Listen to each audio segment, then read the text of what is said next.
Hi, Papa Yeager here with This Day in History. January 24th, 1908, the Boy Scout movement began with the publication of the first installment of Robert Baden-Powell's Scouting for Boys. Robert Baden-Powell was already well known in England when this was published. He was a national hero in 1900 when he fought in South Africa. And after the war, when he came back and he was well known, boys wanted to emulate him. And all of a sudden, they found and started to read a military field guide that he had written in 1899 about observation and tracking.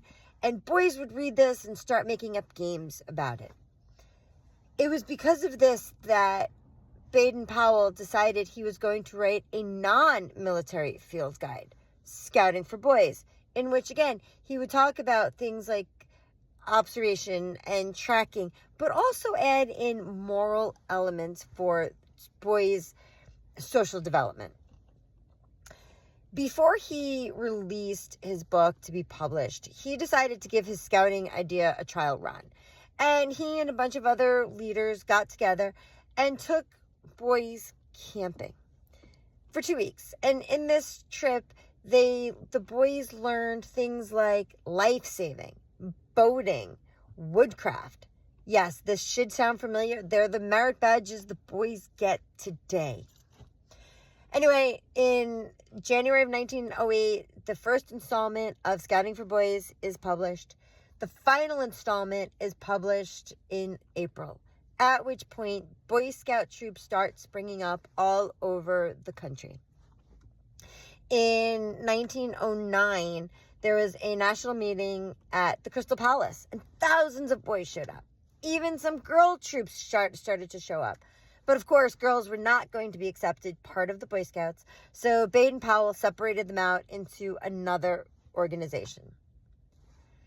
Boy Scouts came to America in 1910. How it got here, why it got here, there are different versions, different legends, one of which is a publisher from Chicago, William Boyce, was in England, and he had gotten lost in the fog.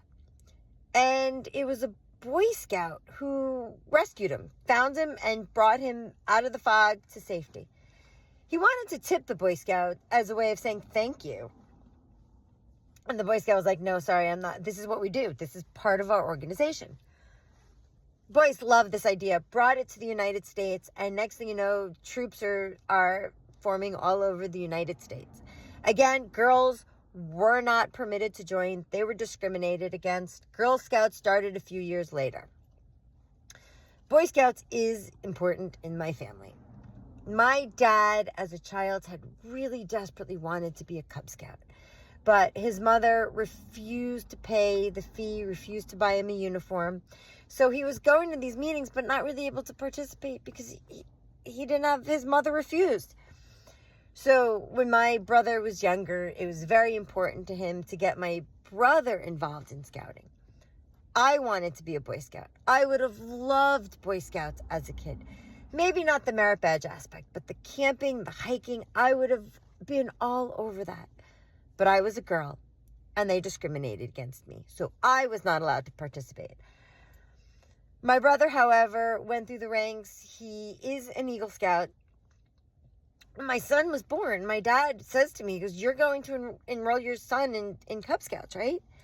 At the time, Boy Scouts had a ban that did not permit gay people to be leaders. And I said to my dad, no, I am not going to enroll my son in an organization that doubly discriminates against me. I says, I could probably get behind the whole not letting girls do it because I have a son, but I'm not going to be in an organization that discriminates against the gay community. Well, I think it was the year before my son was old enough to join Cub Scouts that the ban was knocked down. Boy Scouts says, all right, we're going to do away with this ban. As soon as my dad read that in the paper, he called me up and he goes, the band's not there anymore. You're going to let your son do Boy Scouts, Cub Scouts, right? And I said, all right, if he wants to do it. And at that point, my father had talked it up so much that my son could not wait to join Cub Scouts. My son has very much enjoyed being in Boy Scouts, being part of the organization. He's gotten so much, grown so much, learned so much. He recently completed his Eagle Scout project. He built interpretive signs for Grover Cleveland's birthplace.